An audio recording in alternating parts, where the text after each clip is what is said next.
माझी भाऊली.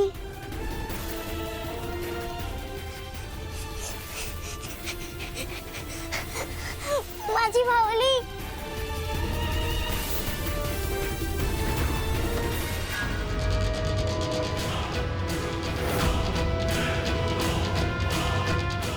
आई, तुला ही भाऊली कुठे सापडली? टॉमी, मला एकटीला सोडून तू कुठे गेली होतीस?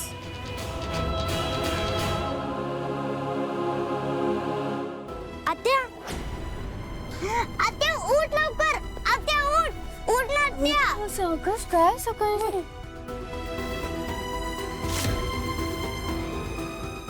हे बघ ना आत्या, माझी डमी मला सापडली. कुठे सापडली? आईने शोधली.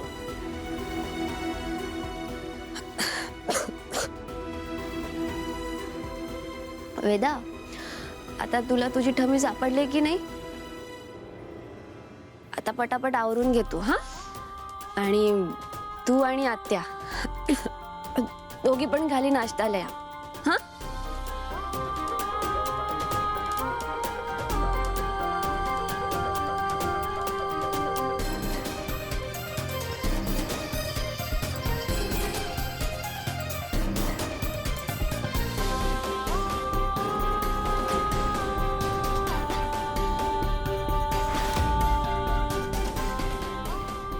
टॉमी, मला एकटं सोडून जाऊ नको हा कुठे.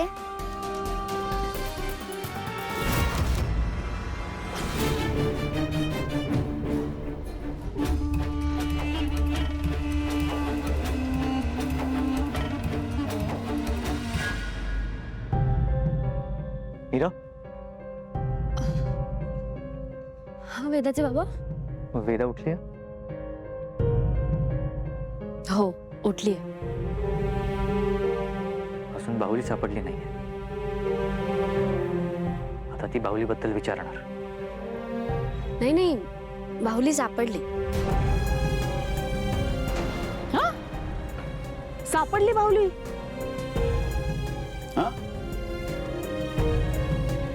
कुठे सापडली?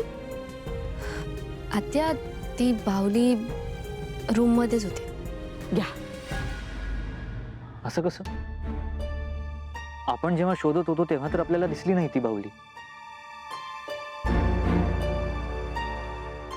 बरोबर आहे तुमचं, पण आपण मागे जे घडलं होतं त्याच विचारात होतो आणि त्यामुळे त्या गडबडीत आपलं लक्ष गेलं नसावं. रूम मध्येच होती बाहुली.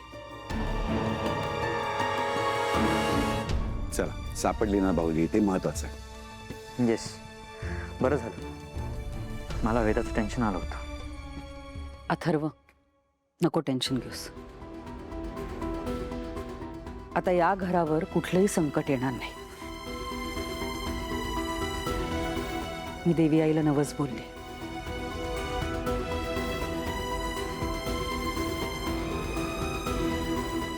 मायाच्या रूपात या घरात एक संकट होतं, पण तेही टळलं. खरंच ही सगळी त्या देवी आईचीच कृपा आहे.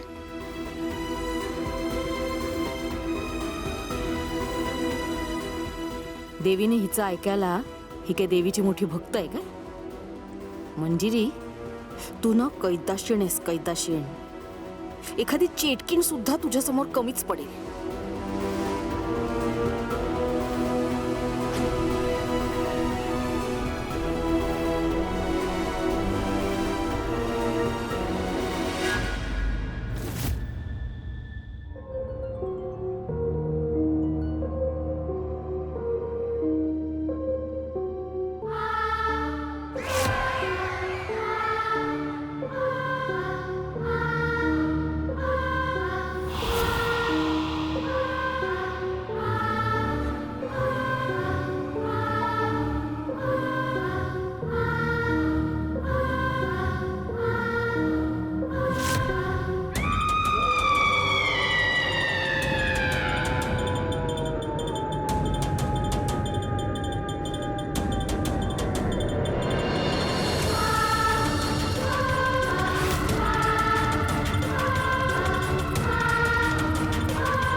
काय ग टमे, तू आता हल्लीस का? मला तसं वाटलं. हा, मी आता तुझी मान सरळ केली ना, कदाचित तेव्हाच तू फिरली असशील. टमी सॉरी हा, तू माझ्या रूम मध्ये होती तरी पण आम्ही तुला इकडे तिकडे शोधत बसलो. तुला खूप वाईट वाटले असेल ना? सॉरी.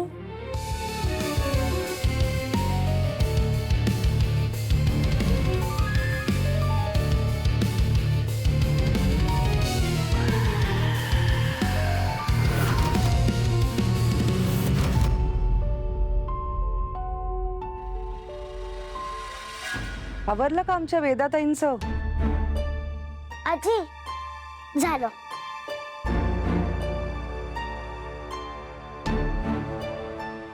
किती गोड दिसतंय माझं बाळ. थँक्यू आजी. आजी हं? तुला माहितीये का रात्री काय झालं होतं? तुझी बाहुली पुन्हा हरवली होती ना? हो आजी, कुठेच दिसत नव्हती अगं. वेदा, तू एक काम का नाही करत? तुझ्या बाहुलीला आईबाबांच्या खोलीतच का नाही ठेवत तू? आजी मग मी हिच्यासोबत खेळू कशी? शाळेतून परत आल्यानंतर. तोपर्यंत तिला आईच्या डोळ्यासमोरच राहू दे. कसं आहे, अनन्या आत्या आहे ना, ती खोली आवरताना सामान इकडे तिकडे करते. मग तुझी बाहुली पण तिने इकडे तिकडे ठेवली तर? ते बरोबर आहे तुझं आजी.